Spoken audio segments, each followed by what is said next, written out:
Bienvenue dans le podcast de Raise Up, la plateforme de l'entrepreneuriat local. Toi aussi tu penses créer ta boîte ? Alors découvre dans ce podcast l'intérêt de faire un business plan. Nos experts partenaires partagent avec toi conseils, savoir-faire, astuces et expériences. Ils décryptent les ateliers qu'ils animent dans notre parcours Réussir sa création. Avec eux, tu vas découvrir l'univers de l'entrepreneuriat et les étapes clés avant de te lancer.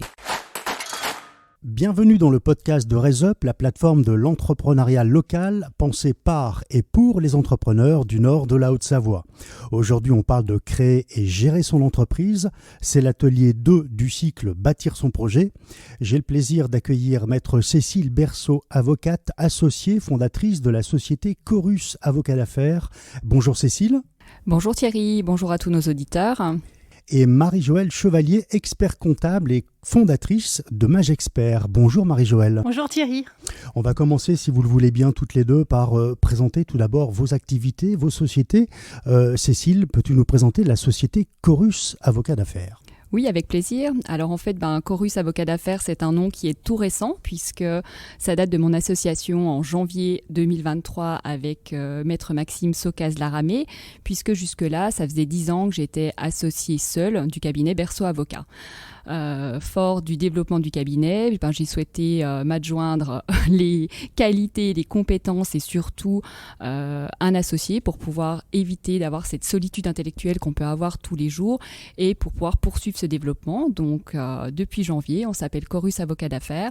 On intervient essentiellement sur l'accompagnement des entreprises. On ne fait pas du tout de judiciaire. Donc moi, je ne suis pas une avocate qui va au tribunal.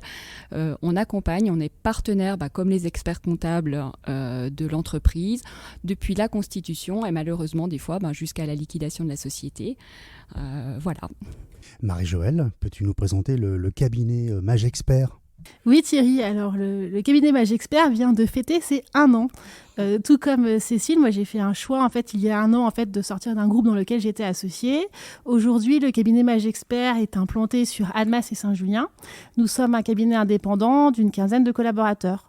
On accompagne les chefs d'entreprise du bassin genevois, je dis bien bassin, c'est-à-dire autour d'Annemasse et autour de Saint-Julien-Genevois, dans tous leurs projets de création d'entreprise, de reprise ou de croissance externe. Je ne fais pas de juridique, je laisse ce travail aux avocats, ils sont bien meilleurs que moi, donc j'accompagne tous ces créateurs dans la partie comptable, fiscale et aussi sociale. Eh bien, merci. Alors, le choix du statut juridique peut être un casse-tête. On entend les porteurs de projets dire « Est-ce que je me lance en micro-entreprise ou en entreprise individuelle ? Est-ce que je crée une société et si oui, laquelle ?» Et puis, d'ailleurs, ce choix, quand dois-je le faire ? Au début ou à la fin de la structuration du projet ? Cécile, tu vas nous éclairer sur ce point. Et Marie-Joëlle, toi, c'est la partie chiffrée du business plan que tu vas décrypter pour nous. On va parler prévisionnel, plan de financement. Alors, avant de rentrer dans le vif du sujet, j'ai quelques questions plus personnelles. Cécile, pourquoi as-tu choisi ce métier ? Alors en fait, à la base, on dit souvent que ces métiers sont des vocations. Alors moi, pas du tout. Quand j'ai terminé mes études, mon baccalauréat, j'étais relativement jeune. C'est difficile de choisir un métier quand on a 17 ans. Et c'était un peu droit ou médecine. J'ai fait pile ou face. Je suis arrivée en droit. Et finalement, ça m'a plu. Donc, j'ai passé mes années, ça m'a énormément plu et je me suis orientée vers tout ce qui était droit des affaires avec un Master 2 en droit des affaires et une spécialité vraiment franco-suisse. J'ai eu la particularité de faire tous mes stages d'avocat en cabinet suisse, ce qui me permet aujourd'hui et ce qui a expliqué mon installation dans le bassin lémanique en frontière, d'avoir vraiment cette spécialisation d'accompagnement franco-suisse qui représente aujourd'hui 30% de notre activité. Tu peux conseiller donc les créateurs de projets français ou suisses. Exactement, on a beaucoup de gens, j'interviens depuis aussi 10 ans à la Chambre franco-suisse et on a beaucoup de sociétés suisses qui viennent pour s'implanter en France et inversement et on est capable de les accompagner dans leurs projets d'implantation et surtout d'attirer l'attention sur ce qui est vraiment important parce qu'on a des vraies particularités en matière de pluriactivité qu'ignorent les gens avec des conséquences en matière de protection sociale qui sont très importantes. Donc c'est vrai que aussi bien les avocats que les experts comptables de la région sont quand même particulièrement attentifs à tout ceci. Surtout dans cette région du Grand Genève. Qu'est-ce qui te plaît le plus dans ce métier ? La diversité. Moi, ça fait 23 ans, je suis dans ma 23e année d'exercice et finalement, tous les jours, on découvre de nouveaux projets. On apprend aussi tous les jours, même si on a des dossiers qui, en apparence, semblent se ressembler, ce n'est jamais le cas, il y a toujours une particularité et puis finalement c'est riche de rencontres, c'est riche d'apprentissage et ça permet vraiment de se remettre aussi en cause, de pouvoir aider les gens et c'est ça, on est vraiment des vrais partenaires, on voit les parents, on transmet aux enfants, on accompagne et je trouve que c'est vraiment une chance de pouvoir avoir au quotidien cette nouveauté et cette diversité. Marie-Joëlle, qu'est-ce que tu aurais aimé savoir quand tu as démarré ton activité ? Ce que j'aurais aimé savoir, c'est qu'on me dise en fait que ce métier allait être passionnant et prenant. J'aurais aimé qu'on me le dise au départ. Alors je ne dis pas que je n'aurais pas choisi ce métier, mais aujourd'hui, moi ça va faire 20 ans en fait que je suis dans la profession et c'est vrai que moi j'ai la chance en fait de dire que c'est un métier passion parce que j'ai un métier où on ne s'ennuie pas, où il y a beaucoup de projets. Et où on va tisser un lien avec ses chefs d'entreprise, mais un lien en fait pour toute la vie. C'est-à-dire que l'expert comptable est là en fait pour les bons et mauvais moments. Et là en fait, quand le client ou l'entrepreneur gagne de l'argent, savoir comment le réinvestir, il est là quand il est en difficulté. Quand j'ai une baisse de chiffre d'affaires, il est là quand ses salariés s'en vont, qu'il y a des difficultés de recrutement. Il est là quand il y a peut-être des décès. On est là aussi en cas de transmission, c'est-à-dire quand on veut transmettre en fait son entreprise à ses enfants. Voilà, je dirais qu'on est présent en fait tout au long de la vie de l'entreprise et quelque part tout au long de la vie du chef d'entreprise également. Les clients sont fidèles, vous les accompagnez toute leur vie professionnelle, j'entends ? Oui, en tout cas dans notre profession, et je pense que c'est pareil pour les avocats. Moi, ce que je dis toujours, en fait, il faut bien choisir ses conseils. Parce qu'on va tisser un lien particulier avec ses conseils, que ce soit l'expert comptable ou l'avocat. Il faut être en toute confiance avec cette personne-là, parce qu'il faut être à l'aise pour lui poser toutes les questions, et même les plus difficiles. Et moi, ce que je leur dis toujours, c'est qu'il n'y a pas de questions idiotes, entre guillemets. Parce qu'on connaît son métier, mais on ne connaît pas tout ce qui entoure son métier. Comme les avocats, Oui. on dit toujours toute la vérité. En tout cas, c'est conseillé. En tous les cas, c'est conseillé parce que ça évite aux gens de faire des écueils et on n'est pas là pour juger les gens. On est là pour les aider, pour les accompagner. Et je rejoins tout à fait Marie-Joëlle. Une entreprise qui fonctionne, c'est un bon noyau tripartite. Tout d'abord, un bon exploitant qui fait son cœur de métier et qui perd pas son temps à essayer de faire quelque chose qu'il ne sait pas faire. C'est un bon expert comptable et effectivement un bon conseiller juridique qui peut être un notaire, un avocat spécialisé. Mais c'est vraiment cette relation tripartite et il est rare que finalement les gens nous quittent. On est là vraiment tout au long de la carrière et les gens, on les accompagne pendant 10, 15, 20 ans sans problème. Ça fait combien de temps, Cécile, que tu es partenaire de RaisUp ? Et finalement, moi je pense que je suis la plus vieille parce que ça fait 20 ans que j'interviens. La plus ancienne, allez, La plus ancienne, c'est gentil Thierry. Non, RaisUp, depuis le début parce que j'intervenais déjà à la MED et finalement c'est vrai que quand les ateliers se sont mis en place, c'était naturel pour moi d'intervenir. C'était naturel aussi de donner un petit peu de mon temps pour permettre aux gens d'avoir un regard ou avoir des réponses à leurs questions. Parce qu'à un moment donné, quand moi j'étais étudiante ou quand je me posais des questions ou quand je demandais des stages, j'ai eu la chance que des gens m'accompagnent et me reçoivent aussi à ce moment-là. Donc ça me semblait vraiment important d'être présent. Marie-Joëlle, de ton point de vue, quelles sont les qualités, toutes les bonnes qualités qu'il faut avoir pour être un bon entrepreneur ? Oui, alors Thierry, c'est très subjectif. Je ne voudrais pas, en fait... Donc moi, les bonnes qualités, je dirais que la première, c'est l'humilité. C'est-à-dire qu'à un moment donné, on l'a dit à plusieurs reprises, chaque chef d'entreprise connaît son métier. Après, il faut avoir l'honnêteté de dire « ça, je ne sais pas faire ». Ou ça, je ne peux pas faire. Et du coup, confier ses missions en fait, à des partenaires, que ce soit le banquier, que ce soit l'avocat, que ce soit l'expert comptable. Moi, des fois, j'ai le cas de certains clients quand ils démarrent leur activité qui se disent finalement, la compta, écoutez, c'est pas si compliqué, je vais la faire. Et puis après, par économie, par exemple. Et puis après, voilà, on verra comment on fait par la suite. Et souvent, ce que je leur dis, écoutez, pas de problème, mais si vous la faites, ça vous coûtera 2 fois plus cher si je dois la reprendre. Et je leur dis toujours, je pense que vous avez mieux à faire que de faire de la compta au quotidien. Je pense que vous avez vos factures à gérer, vous avez les règlements de vos clients à suivre, vous avez vos devis à faire. Voilà, je dirais que c'est l'humilité d'être super organisé. Ça, c'est un point clé pour moi. On peut se tromper aussi.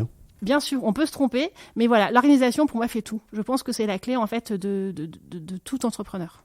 Eh bien, merci. Alors, on va aborder le premier volet de cet épisode avec Cécile, qui est la partie créer.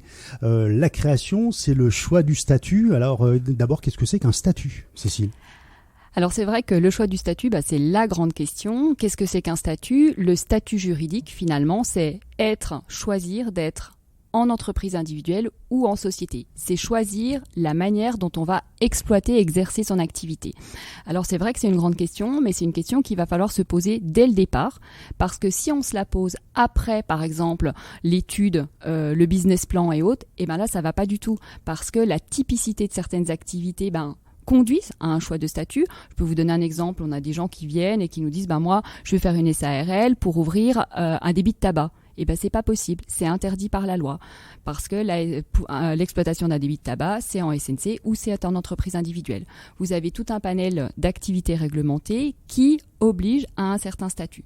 Donc ce choix du statut, il est vraiment très très important. Il est important de se le poser dès les débuts du projet. Et par rapport à ça, je pense qu'on peut faire un corollaire avec le travail de RaisUp qui, dès le début, dans les ateliers, dès le départ, incite vraiment, c'est quelque chose sur lequel on attire l'attention de tous les futurs chefs d'entreprise. On leur dit, n'attendez pas, il faut dès le début, alors que les gens se disent, je fais mon business plan et je verrai après. Non. Et ça, c'est vrai qu'on remercie vraiment RaisUp parce que je pense qu'on évite des écueils. Les futurs chefs d'entreprise sont très bien accompagnés sur ce point-là, je crois. Marie-Joëlle.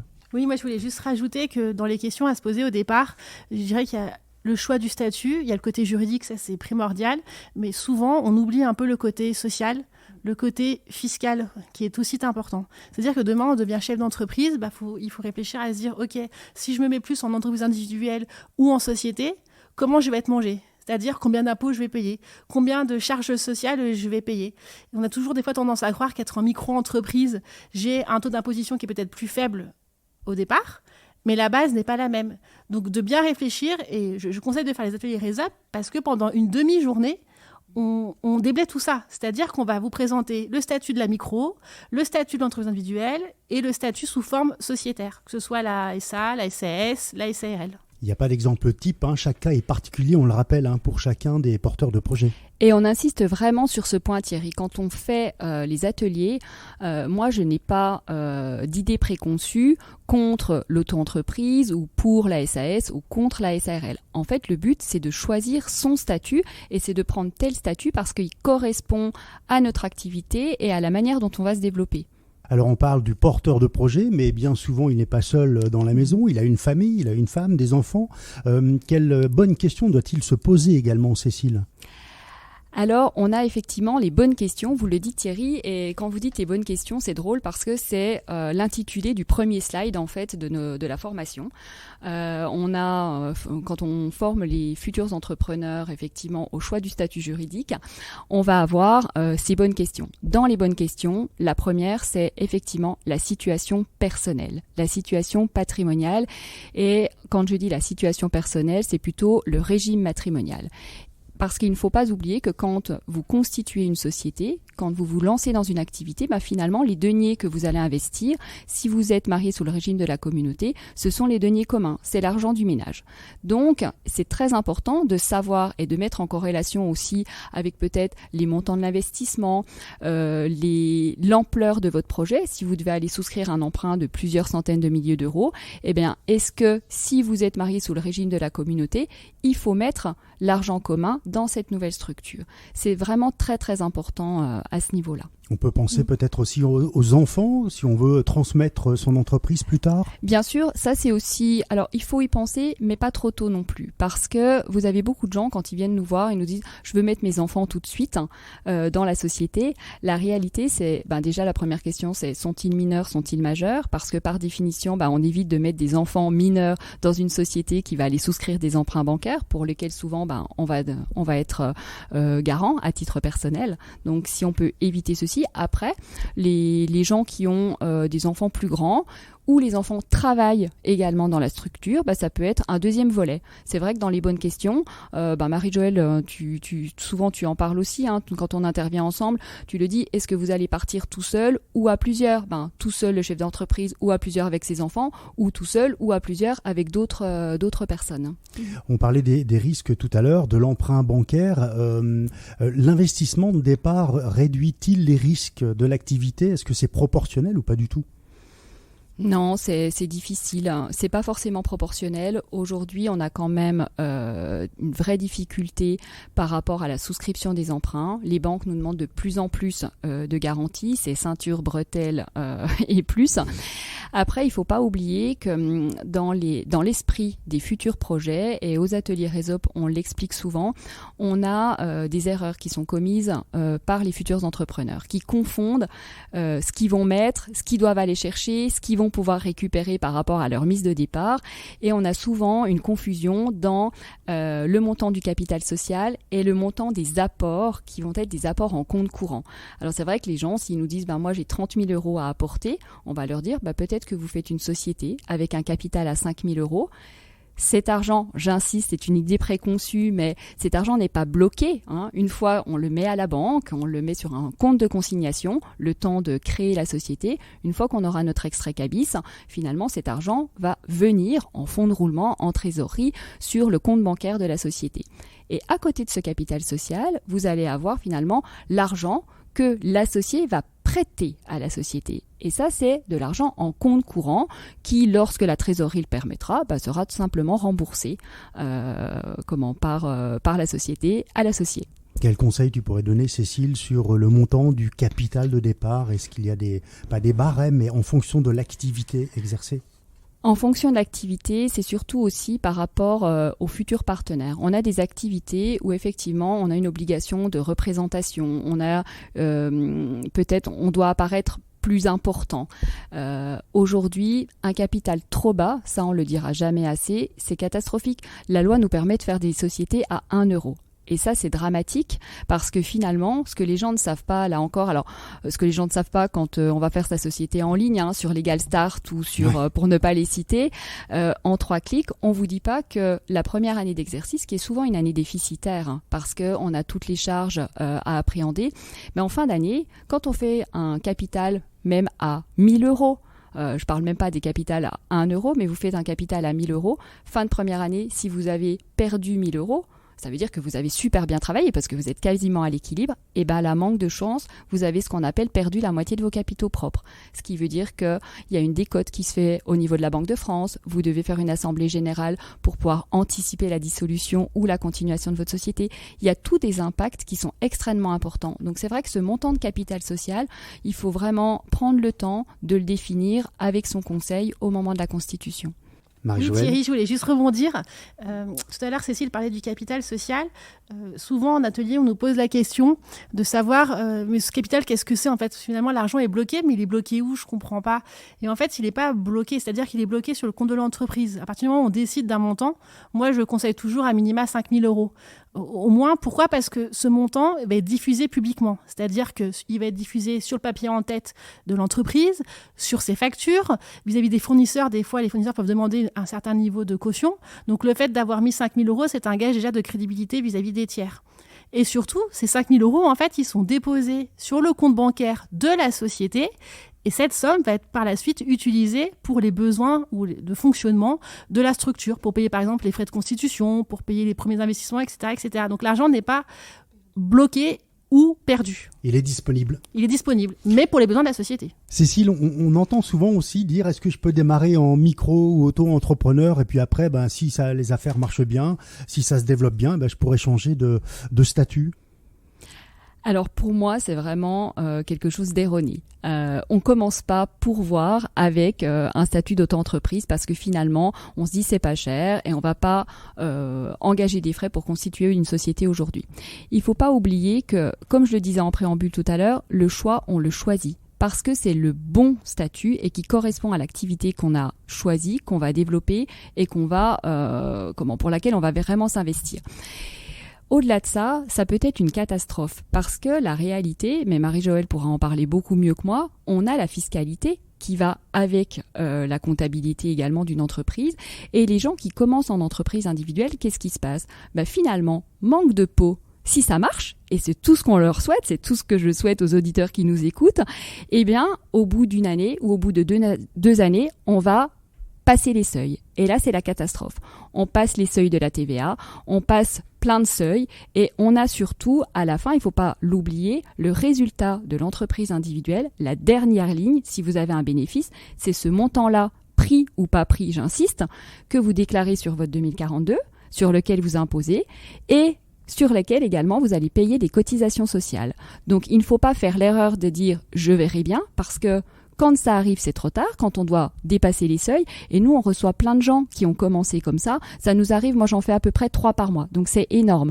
Où là, on fait du rétropédalage et on se dit, là, qu'est-ce qu'on fait ? On bascule en catastrophe. Et la réalité, c'est que les frais de la Constitution, on va devoir les avoir. Mais en plus, on va avoir tous les frais et tous les honoraires et également tous les droits d'enregistrement d'une vente de fonds de commerce. Parce que pendant l'année, les 2 ou les 3 années qu'on a commencé en entreprise individuelle, on a ce qu'on appelle développer son fonds de commerce qu'on va devoir revendre, qui inclut la clientèle, qui inclut le matériel qu'on va devoir revendre à la société qu'on aura créée et sur lequel on va payer des droits d'enregistrement qui sont quand même de 3% du montant. Marie-Joëlle, tu voulais rajouter Oui, je voulais précision. juste rebondir que des fois, là, le statut de la micro peut rester en fait avantageux et peut-être c'est le bon choix dans le sens où des fois on a des chefs d'entreprise qui veulent démarrer une nouvelle activité en complément d'une activité salariale, par exemple, qu'ils ont sur le territoire français. Donc moi, je trouve que pour pouvoir démarrer une activité dont on connaît finalement peu de choses ou on veut la tester, c'est un bon moyen pour faire ça en complément. Mais ça n'est en aucun cas un statut qui va durer dans le temps. Dans notre région, ça reste une transition. On a par exemple des travailleurs frontaliers. Exactement. Et à cela, Cécile maîtrise la double fiscalité, donc je la laisse volontiers rebondir là-dessus. Non, ça c'est vrai Thierry, c'est tout un poème, mais que les gens ont beaucoup du mal à appréhender.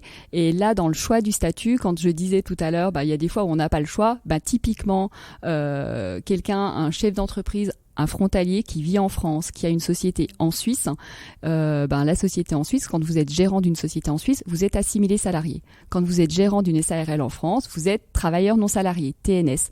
La catastrophe, c'est quand ces gens-là viennent nous dire, et ils viennent nous voir et disent je vais monter ma société en France, et là il va falloir choisir le statut. Mais la réalité, c'est que tous ces gens-là veulent rester assujettis aux cotisations sociales suisses qui sont environ 40 à 50% moins chères que les cotisations sociales françaises. Et si par exemple ces gens-là ils partent en SAS demain, ils sont assimilés salariés également en France et finalement rattachés de fait et par application d'une directive européenne dont je tairai le nom et les numéros au système français. Et là, c'est dramatique parce qu'ils vont perdre leur 2e pilier, ils vont perdre leur possibilité de 3e pilier et ils vont surtout payer des cotisations sociales françaises qui sont très importantes sur leur rémunération suisse. Donc, à un moment donné, il est vrai que tout ce bassin lémanique qu'on a aujourd'hui, de part, a vraiment une particularité, une typicité qu'il faut prendre en considération. Il faut vraiment vous conseiller. Là, consulter pour être bien conseillé. Alors effectivement, je dirais qu'il y a des dossiers où on n'a pas vraiment de plus-value. Moi, je suis très honnête. Quelqu'un qui veut faire une petite URL, qui va sur Legal Start, qui va sur Internet, qui n'a aucune typicité, on n'a pas vraiment de plus-value. On va attirer leur attention sur 2-3 points particuliers, mais finalement, on n'apporte rien de réel. Des gens qui sont en double activité, là, je pense qu'on a un vrai conseil et qu'on a une vraie analyse technique où on peut leur faire véritablement éviter des écueils et gagner de l'argent. Alors, tu parlais tout à l'heure de SAS. Est-ce que c'est une forme juridique qui permet, par exemple, de payer moins d'impôts ? On entend beaucoup, c'est un peu le mot à la mode. Moi, je suis en SAS, mais pourquoi toi, t'es pas en SAS ? Tu devrais te mettre en SAS. C'est le mot magique. Mais quelle est la réalité, mesdames ? Oui, c'est vrai que la SAS, c'est vraiment, on en rigole parce que la SAS est en vogue. Alors, je pense qu'elle est faussement en vogue parce que les gens viennent nous voir et nous disent, vous savez, Maître Berceau, je vais monter ma société, je vais faire une SAS parce que je paierai moins d'impôts quand je prendrai des dividendes. Alors, je souris très souvent et je leur dis, écoutez, avant de commencer, vous allez déjà démarrer votre société, essayez de payer vos salariés, essayez de payer vos charges, essayez de vous payer. Peut-être l'année d'après, essayez de bien vous payer. L'année d'après, peut-être pensez à consolider la trésorerie de votre entreprise et réinvestir. Et quand vous aurez fait tout ça, vous pourrez peut-être voir pour distribuer des dividendes. Et là, vous irez voir votre expert comptable adoré qui va vous faire un petit calcul et qui va vous dire que finalement, il faut être en SARL et non pas en SAS. Alors notre expert comptable adoré, c'est Marie-Joëlle. Merci pour la transition, Cécile. On va aborder le deuxième volet de cet épisode, qui est la partie gérer son projet, son entreprise. On parle du business plan, naturellement, qui est le fil conducteur de ce podcast. Que comprend la partie chiffrée du business plan, Marie-Joëlle ? Les chiffres, il faut quand même en parler un petit peu. C'est quand même la clé et c'est la solidité aujourd'hui d'un projet de création. Alors au niveau des chiffres, je vais dire, on va retrouver, Thierry, les chiffres déjà du business plan. Donc tout le détail, chers auditeurs, vous le retrouverez en fait dans l'atelier 0. Là, on vous explique précisément qu'est-ce qu'un business plan et comment en fait le formaliser en données chiffrées. Et comment le rédiger. Tu as raison. Et on retrouve également la partie études de marché dans l'atelier 1, qui là vous permettra aussi de rédiger de manière chiffrée vos tarifs, votre chiffre d'affaires, etc. Pour la partie d'expert comptable, le mot qui revient souvent, c'est le prévisionnel. Qu'est-ce qu'un prévisionnel et qu'est-ce qu'on trouve dedans ? Alors, on n'est pas des voyants. On essaye juste de déterminer quelques indicateurs clés pour ce fameux chef d'entreprise. Et moi, je leur dis toujours, même si les chiffres, ce n'est pas votre domaine, même si on a le sentiment que vous n'y comprenez rien, il y en a quand même 3 que vous devez retenir à minima. Je dirais, le premier, c'est déjà le chiffre d'affaires. Qu'est-ce que mon chiffre d'affaires ? Je vais vendre un service ou je vais vendre un produit. Comment je vais fixer mon prix ? Comment je vais le fixer par rapport, certes, à mes concurrents, mais aussi quel est le prix adapté pour payer l'ensemble de mes charges, mes salariés, et me payer également. Donc, je dirais le premier, c'est le chiffre d'affaires. Chiffre d'affaires à ne pas confondre avec le bénéfice. Exactement. Petit aparté. Ça fait rire Cécile. Oui, parce que quand on en parle justement, l'entrepreneur individuel, il ne faut pas oublier que la grande différence entre l'entreprise individuelle et la société, c'est quand on est en entreprise individuelle, on est en confusion de son patrimoine personnel et des biens d'entreprise. Et c'est vrai que là, souvent, le chef d'entreprise confond un peu le compte bancaire de l'entreprise individuelle et puis le fond de sa poche. Alors, deuxième indicateur, Marie-Joëlle. Le deuxième indicateur, la marge. La marge, tous les créateurs me demandent, mais attends, la marge, comment on la calcule, qu'est-ce que c'est, etc. En gros, quand vous allez vendre un produit ou un service, vous allez avoir, suivant la typologie en fait de chiffre d'affaires, vous allez acheter ce produit. Donc, quand vous allez l'acheter, vous devez avoir un coef de revente. Est-ce que le coef est à 2, est à 2,5, est à 3 ?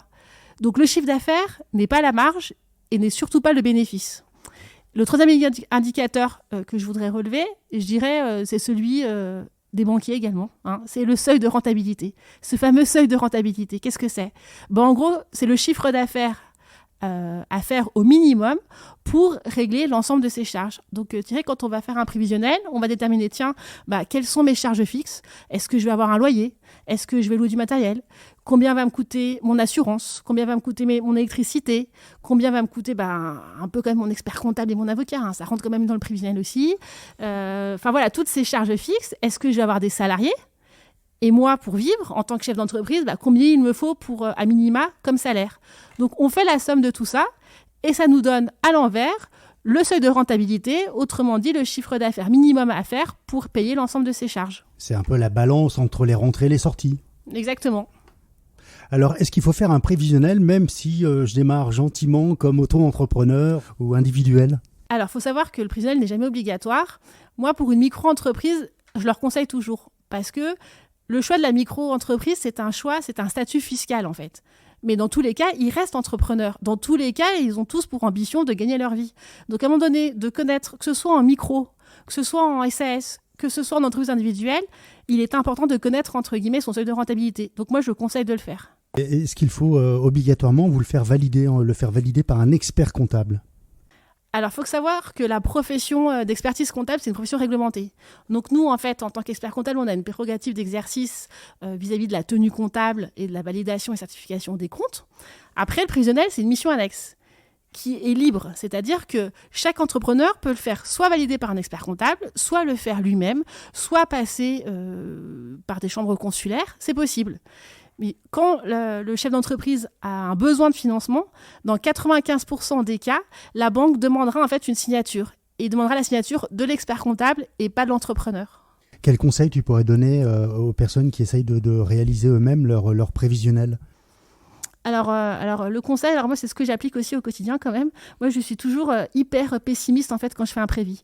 C'est-à-dire que certes, le créateur ou le chef d'entreprise, il croit en son activité, il croit en fait à son projet. Après, voilà, il y a un critère de réalité. C'est-à-dire qu'à un moment donné, demain, j'ouvre un resto, demain, j'ouvre un magasin de vêtements. Combien de vêtements je dois vendre par jour pour payer toutes mes charges ? Et ça, voilà, je pense que plus on est pessimiste et plus on est réaliste et plus on a des chances de réussir. Combien ça peut te prendre de temps de réaliser ce plan financier ? Très, très, très longtemps. Non, en moyenne... Et ça coûte pas cher. C'est ça. Mais c'est gratuit, en fait, Thierry, c'est gratuit, écoute. Non, mais un prévis, alors je dirais... Alors, moi, je préfère dire... Le prévis est un élément du business plan, si tu veux. Donc, on va dire, tout mis bout à bout, moi, je considère qu'il faut bien 4-5 jours de travail mis bout à bout. Tu vois, parce qu'en fait, dans ma partie, le prévisionnel, je vais le faire une fois. On va échanger avec le chef d'entreprise, il va me dire écoutez, ça va pas, ça je pense que c'est plus ça, etc. Donc il va y avoir quand même quelques allers-retours entre le porteur de projet et l'expert comptable. Donc voilà, je dirais entre 4 et 5 jours, je dirais que c'est le fil conducteur pour partir du projet au business plan finalisé et validé par un expert comptable. Et la bonne question est combien ça coûte ? Combien ça coûte ? Je me croirais chez Julien Courbet. C'est pas ça l'émission ? Non, c'était Jean-Pierre Pernaut. Jean-Pierre Pernaut. Alors je dirais, écoute, un prévis peut coûter entre 200 et 800 euros en fonction de la taille du projet, et du besoin d'investissement, etc., et du nombre d'allers-retours entre le porteur de projet et l'expert comptable. Cécile, au niveau juridique, l'accompagnement peut prendre combien de temps ? Alors, je dirais que c'est même pas l'accompagnement qui prend combien de temps, c'est combien de temps entre le premier rendez-vous, la rédaction des projets et la signature et les formalités pour pouvoir obtenir l'extrait CABIS, parce que finalement, les gens ont besoin de ça pour pouvoir commencer leur activité. Il faut compter de toute façon au moins 4 semaines. Même si aujourd'hui, on fait les formalités en ligne, même si ça va très bien, il y a un calendrier où effectivement, déjà, je suis comme Marie-Joëlle, on voit les gens, ensuite on rédige, on débriefe une fois, ensuite, avec les statuts, finalement, on a cette situation intermédiaire où les porteurs de projets prennent leur statut, vont à la banque pour déposer le montant du capital, ce fameux montant de capital, et obtenir une attestation de dépôt du capital qui nous permet de signer tout ça. Et c'est vrai que c'est très important parce qu'on ne peut pas démarrer une activité en termes de date avant d'avoir cette attestation de dépôt de capital. Donc tout ça, ça nous prend, même si on se dépêche, une grosse quinzaine de jours. Et ensuite, on fait les formalités auprès du greffe et il faut attendre encore une grosse quinzaine de jours avant d'avoir un extrait CABIS. Quel budget faut-il prévoir ? On va dire qu'on a, pour être, alors en tous les cas, pour être accompagné, on a toujours des fourchettes, mais on travaille souvent en forfait. On va dire, il faut compter entre 1 350 euros et 3 000 euros pour la constitution en termes d'honoraires de sociétés extrêmement complexes. À cela va s'ajouter systématiquement et dans tous les cas des frais de greffe, des frais de JAL, le journal d'annonce légale, des frais de centre de formalité des entreprises, qui ça s'évalue à peu près à 500 euros. Il faut prévoir tout ça dans son prévisionnel, en fait. C'est très important. Alors, on rappelle quand même que chez RaisUp, vos conseils sont gratuits. C'est juste après les prestations, naturellement, qui sont payantes. Ouais.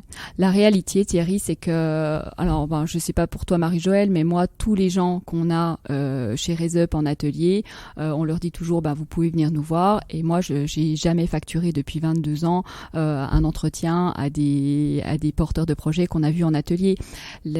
Finalement, dans 90% des cas, c'est des gens avec qui on travaille après.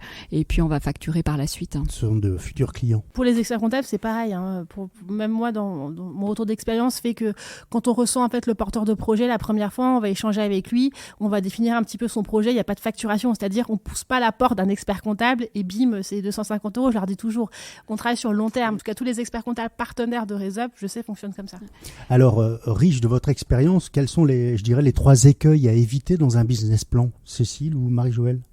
Écoute Thierry, je dirais, moi, par retour d'expérience, ce que je vois souvent, la première, quand on va demander un financement bancaire, je leur dis toujours, ne sous-estimez pas le montant du financement. Pourquoi ? Parce que vous avez le droit qu'à une chance. C'est-à-dire que quand vous créez votre activité, quand le porteur de projet va créer son activité, l'intérêt du prévisionnel, c'est de définir quel va être son besoin de financement.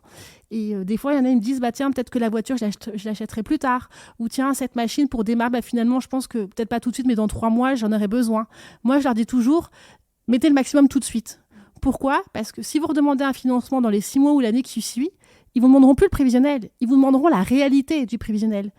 Donc souvent, normalement, on essaie de bien faire notre travail quand même, mais voilà, on n'est pas à l'abri des aléas de la vie qui fait que l'activité n'est peut-être pas au rendez-vous. Donc, demandez au maximum ou évaluez votre besoin de financement au plus juste. Ayez la fourchette haute. Le deuxième conseil que je leur donnerais, c'est d'avoir la notion de TVA dans leur prévisionnel. C'est-à-dire que la TVA, ça reste un impôt qui n'ont pas à conserver. Le chef d'entreprise est uniquement un collecteur de TVA qui reverse par la suite. Certains, des fois, chefs d'entreprise ont tendance à confondre en fait la TVA. D'où le hors-taxe et le TTC. Le hors-taxe et le TTC. Donc voilà, faites-vous accompagner. Suivant les statuts, vous serez en TTC et des fois en hors-taxe. Et peut-être si je peux ajouter, partie juridique Thierry, l'écueil à éviter, c'est de vouloir à tout prix mettre son conjoint dans l'entreprise.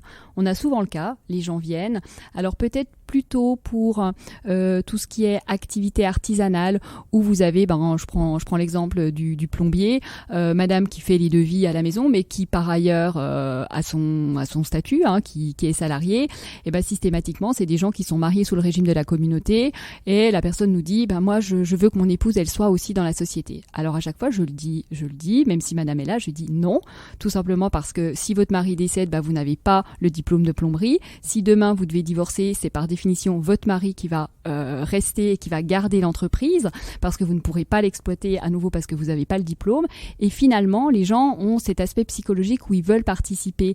Mais la réalité, c'est que quand vous êtes marié sous le régime de la communauté, même si moi, au moment où je fais signer les statuts, je vais demander à madame de renoncer à sa qualité d'associée, elle aura toujours droit à la patrimonialité de la société puisque elle est à 50-50 avec son conjoint. Donc ça, c'est aussi une idée préconçue.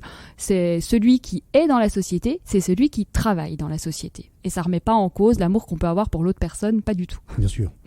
On va terminer cet épisode comme, je dirais par habitude, une petite anecdote qui vous a marqué dans votre activité d'expert comptable, Marie-Joëlle, par exemple.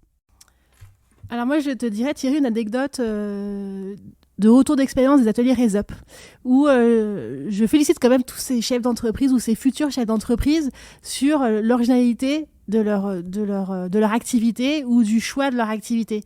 C'est-à-dire que pour beaucoup, des fois, je découvre des métiers et par rapport en fait à la motivation qu'ils peuvent avoir dans la création de ce projet, je trouve que c'est beau à voir. Après, en tant que professionnel, je leur conseillerais, ou je leur dis toujours, une passion n'est pas forcément un métier. C'est-à-dire qu'on peut aimer, entre guillemets, une activité, mais de là à ce qu'elle nous permette de gagner de l'argent, c'est pas tout le temps le cas. De là à en faire un métier. Exactement. Une grosse différence. Cécile ? Oui, c'est évident. Moi, de mon côté, je pense que c'est plus des anecdotes. Finalement, je crois que dans tous les dossiers, on a des anecdotes. Mais plus parce que les chefs d'entreprise omettent de nous donner des détails qui, pour eux, sont insignifiants et qui, pour nous, sont extrêmement importants. J'en ai eu un il y a encore quelques semaines. Au moment de signer tous les actes constitutifs, et à ce moment-là, je lui fais évidemment signer la déclaration de non-condamnation. Et là, il me dit « Ah non, mais Maître Berceau, j'ai une interdiction de gérer pendant 5 ans. » Donc là, retour machine arrière et on recommence tout au même titre que quelqu'un qui va venir et qui ont des interdictions bancaires. C'est très souvent le cas. Et c'est vrai qu'après, pour aller lever des financements, il faut pas du tout qu'on mette le projet de la même manière, qu'on l'initie de la même manière depuis le départ. C'est ce qu'on disait en début d'épisode, il faut tout de suite jouer franc jeu, carte sur table, vous donner toute la vérité. Oui, de toute façon, on est quand même là pour accompagner, on est un partenaire de l'entreprise et on le disait, on reste ce partenaire, cette personne de confiance. Et la réalité, comme c'est drôle parce que vous avez commencé en disant les bonnes questions, c'était le premier slide de notre formation. Le dernier, aux ateliers RESOP, c'est savoir s'entourer. Et finalement, quand on parle aux gens à la fin, on leur dit, moi je dis souvent aux gens, j'ai pas la prétention de plaire à tout le monde. Si vous sentez à l'issue de l'heure de réunion que vous ne pouvez pas me faire confiance et que je ne suis pas la bonne personne pour vous accompagner, allez voir quelqu'un d'autre. Mais c'est vrai qu'il faut vraiment avoir cette confiance dans ces deux partenaires privilégiés que sont l'expert comptable et le juriste qui suit toute la vie de la société. Ce sont 2 postes clés. Je pense, oui. En tout cas, mesdames, merci d'avoir partagé avec nous votre expertise. Merci pour vos précieux conseils. Pour rappel, Cécile Berceau, tu es avocate spécialisée en droit des affaires à la société Chorus Avocats d'affaires, intervenant en droit des affaires. Et Marie-Joëlle Chevalier, expert comptable, tu es fondatrice du cabinet Mage Expert. Vous faites partie toutes les deux des experts de Resop qui donnent de leur temps pour aider les porteurs de projets. Merci de nous avoir expliqué l'importance de se faire bien accompagner lors de la création de son entreprise et de nous avoir présenté les différentes phases du business plan. La rédaction du business plan aide à structurer le projet dans sa globalité. Une fois en main, on se rapproche d'un avocat et d'un expert comptable. Ensuite, on va voir les banques et les financeurs, sans oublier les assureurs. Le mot de la fin sera le local, parce qu'on ne peut qu'inviter nos auditeurs à s'entourer de conseillers locaux. C'est l'esprit même de Resop de travailler avec un réseau physique. Chers auditeurs, vous avez trouvé cet épisode intéressant. Dans le prochain, on poursuit le décryptage du business plan en parlant du financement. À très vite. Tu as la chance d'habiter un des territoires qui cofinance Resop. Passe du podcast à l'atelier. Plus d'infos sur resop.org. REZUP.org.